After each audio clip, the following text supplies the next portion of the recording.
बिस्मिल्लाहिर्रहमानिर्रहीम। अस्सलाम वालेकुम dear students, I am your teacher Zahid Mumtaz. Welcome in Z.M academy. बेटा हमारा आज का क्वेश्चन है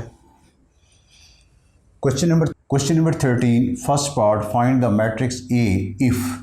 ये हमारे पास एक इक्वेशन है और यहाँ दो मैट्रिक्स मल्टीप्लाई हो रहे हैं, ए है और एक हमें दिया हुआ मैट्रिक्स है और इन दोनों का प्रोडक्ट हमारे पास इस मैट्रिक्स के बराबर आएगा। तो बेटा यहाँ हम ए मैट्रिक्स को सपोज करेंगे और ये हम किस तरह सपोज करेंगे ये आप देख लें। इस मैट्रिक्स का ऑर्डर जो है इसमें 3 रोज़ हैं, 1, 2 और 3 रोज़ हैं और 2 कॉलम हैं, 1 और 2। और बेटा अब हमने ए मैट्रिक्स के ऑर्डर को देखना है कि इसका ऑर्डर क्या होना चाहिए। अब क्योंकि ये दो मैट्रिक्स क्वेश्चन में मल्टीप्लाई हो रहे हैं, दो मैट्रिक्स उस वक्त कन्फर्मेबल होते हैं फॉर मल्टीप्लिकेशन अगर पहले मैट्रिक्स के कॉलम और दूसरे के रोज़ बराबर हों। तो इसका मतलब ये हुआ कि ए का जो ऑर्डर होगा उसमें रोज़ की तादाद 2 होगी, क्योंकि ये भी 2 है और यहाँ भी क्या आएगा, 2 आएगा। अब हमने ये देखना है कि ए में कॉलम की तादाद क्या आएगी। अब कॉलम की तादाद देखने के लिए हम इसका ऑर्डर जहन में रखेंगे। इसका ऑर्डर क्या है, 3/2, 3 रोज़ हैं और 2 कॉलम हैं। अब ए के कॉलम की तादाद इस मैट्रिक्स के कॉलम की तादाद के बराबर होनी चाहिए। यहाँ कॉलम कितने हैं, 2, तो इसका ऑर्डर क्या होना चाहिए, 2/2। अब बेटा इसके कॉलम की तादाद हम क्यों देखेंगे, ये बात आप ज़रा जहन में रखें। जब ये दो मैट्रिक्स मल्टीप्लाई होंगे तो इनका प्रोडक्ट मैट्रिक्स जो में हासिल होगा उसका ऑर्डर ये होगा।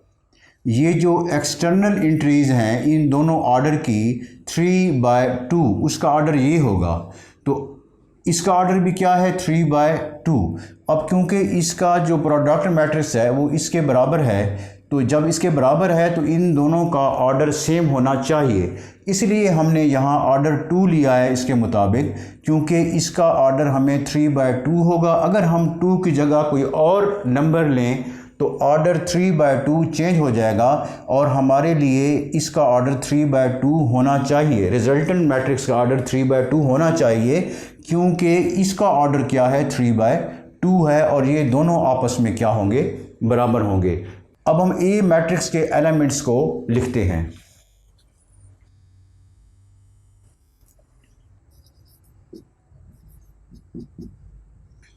ए इज इक्वल टू ABCD। अब इसका ऑर्डर क्या है, हमारे पास 2 रोज़ हैं और 2 कॉलम है। इसका ऑर्डर क्या है, 2/2 और ए हमने लेना है जिसका ऑर्डर क्या हो, 2/2। अब हम ए को इस मैट्रिक्स से मल्टीप्लाई करते हैं।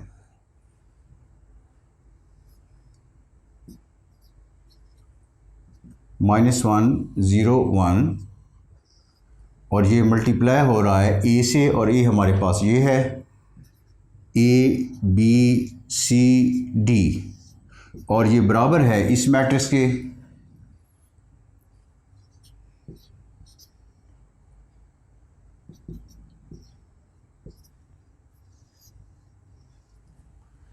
अब हम बेटा इन दोनों मैट्रिक्स को मल्टीप्लाई करते हैं। मल्टीप्लाई करने के लिए first row first column, first row second column. पहले first row first column, 5 × A - 1 × C। इसके बाद first row second column, 5 × B - 1 × D। इसके बाद बेटा second row first column, 0 × A + 0 × C, फिर 0 × B + 0 × D। इसके बाद थर्ड रो फर्स्ट कॉलम, 3 और 1 है, 3 × A 1 × C, 3 × B और 1 × D।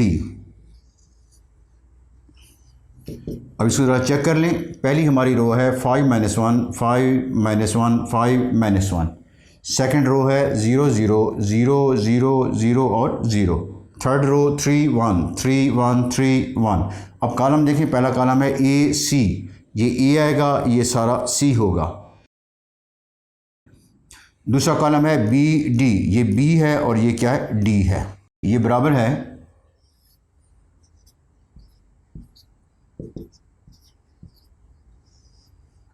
अब आप इनको सिंपलीफाई करें। 5a माइनस सी, यहाँ आएगा 0 प्लस 0, 3a प्लस सी, यहाँ आएगा 5b माइनस डी, और यहाँ आएगा 0 प्लस 0, 3b प्लस डी। ये बराबर है 307 माइनस 702। अब बेटा अब आपने ये ध्यान में रखना है कि टू मैट्रिसेस आपस में बराबर हैं, तो corresponding elements of first matrix के corresponding elements of second matrix के बराबर होंगे। करस्पॉन्डिंग का मतलब क्या है कि पहला एलिमेंट पहले के बराबर होगा, दूसरा दूसरे के बराबर होगा। तो यहाँ से हमें इक्वेशन हासिल होगी, इम्प्लाइज दैट 5a माइनस सी, ये पहला एलिमेंट है और ये 3 है, 5a minus C is equal to 3, इसे आप नंबर 1 रख दें। इसके बाद 3a plus C is equal to 7। और बेटा हम ये करते हैं, इसको नंबर 2 रख लेते हैं। अब हम ये करते हैं, अगर हम फर्स्ट और सेकंड इक्वेशन को ऐड करें तो सी हमारे पास क्या हो जाएगा, कैंसिल हो जाएगा। तो यहाँ मैं लिखता हूँ equation number 1 plus equation number 2 we have. Equation 1 क्या है, 5a minus C is equal to 3,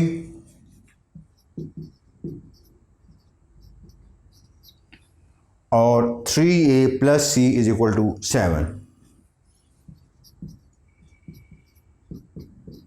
इनको ऐड करें, ये कैंसिल हो जाएंगे। यहाँ हमारे पास आएगा 5 और 3 8a is equal to 3 plus 7 10, और a हमारे पास आएगा 10/8। दोनों तरफ हम 8 को डिवाइड करेंगे, यहाँ 8 कैंसिल हो जाएगा, यहाँ 10/8 आएगा। इसको हम सिंप्लीफाई करें तो दोनों को हम 2 पे डिवाइड करें क्योंकि दोनों इवन है, तो यहाँ हमारे पास आएगा 5/4। ये हमारे पास a की वैल्यू है। अब हम इन दो इक्वेशन में से c की वैल्यू निकालेंगे, तो फ्रॉम इक्वेशन 2, या ये लिखते हैं put a is equal to 5/4 in second, in equation second. Equation second है हमारे पास 3a plus C is equal to 7। यहाँ आएगा 3a, a है हमारे पास, plus c is equal to 7। तो बेटा 5 3 जा 15 over 4 plus c is equal to 7। तो c हमारे पास आएगा 7 माइनस 15/4। इसको आप 1 ले लें। अब आप इसका एलसीएम ले लें, ये 4 आएगा, ये 4 डिवाइड होगा 1 से, तो जवाब 4 आएगा। ये मल्टीप्लाई होगा न्यूमरेटर से 7 से, 7 4 जा 28। तो यहाँ क्या आएगा 28 माइनस 15। अब 28 में से आप 15 सब्ट्रैक्ट करें तो ये क्या बचेगा 13।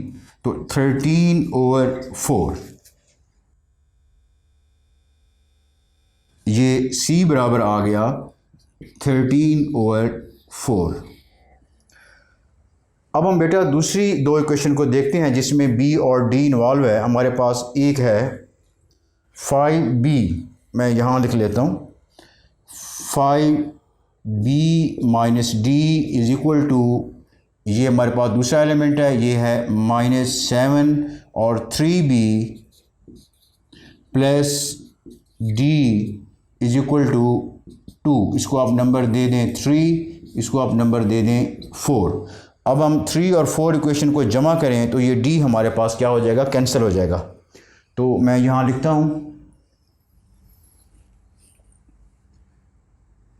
Equation 3 plus 4 we have equation 3 है 5b minus D is equal to -7 5b minus D is equal to -7 और 4 है 3b plus D is equal to. अब बेटा इन दो इक्वेशन को हमने ऐड करना है, तो ऐड करें इसको। ये डी क्या हो जाएंगे, कैंसिल हो जाएंगे। 5 plus 3 8b is equal to -7 plus 2, तो ये क्या आएगा -5, तो b इज इक्वल टू -5/8। अब इन दो इक्वेशन में से किसी में भी हम b की वैल्यू पुट करके हम d की वैल्यू निकाल सकते हैं। तो हम फोर्थ इक्वेशन में पुट करते हैं। Putting b is equal to -5/8 in 4, तो 4 है हमारे पास equation. 3b plus d is equal to 2, 3 और b है हमारे पास -5/8 plus d is equal to 2, तो ये बनेगा 5 3 ज़ा 15 -15/8 plus d is equal to 2, तो d बनेगा ये बेटा 2 और माइनस जब इधर जाएगा तो प्लस हो जाएगा, प्लस 15/8। इसको आप नीचे 1 ले लें, इसका एलसीएम ले लें। एलसीएम क्या आएगा, 8 आएगा। ये 8 डिवाइड होगा 1 से, 8 डिवाइडेड बाय 1 तो क्या आएगा 80 आएगा। तो ये मल्टीप्लाई होगा 2 से 16 प्लस 8 डिवाइड होगा 8 से 1 आएगा, 1 15 से मल्टीप्लाई होगा 15 आएगा। 15 प्लस 16 31/8, तो d की हमारे पास वैल्यू आ गई 31/8। अब बेटा हमारे पास a, b, c और d की वैल्यू आ गई है। ये a, b, c, d ये एलिमेंट्स हैं मैट्रिक्स a के।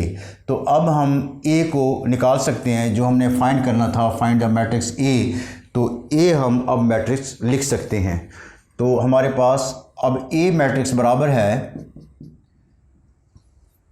हमारे पास इसके एलिमेंट्स हैं a, b, c, d। a है 5/4 और b है हमारे पास -5/8 और c है 13/4 और d है हमारे पास 31/8 और ये हमारा आंसर है। बेटा उम्मीद है आपको क्वेश्चन की समझ आ गई होगी। अपनी मेहनत को भरपूर अंदाज से जारी रखें। अल्लाह ताला आपको दायमी कामयाबी और खुशियाँ अता फरमाए। आमीन।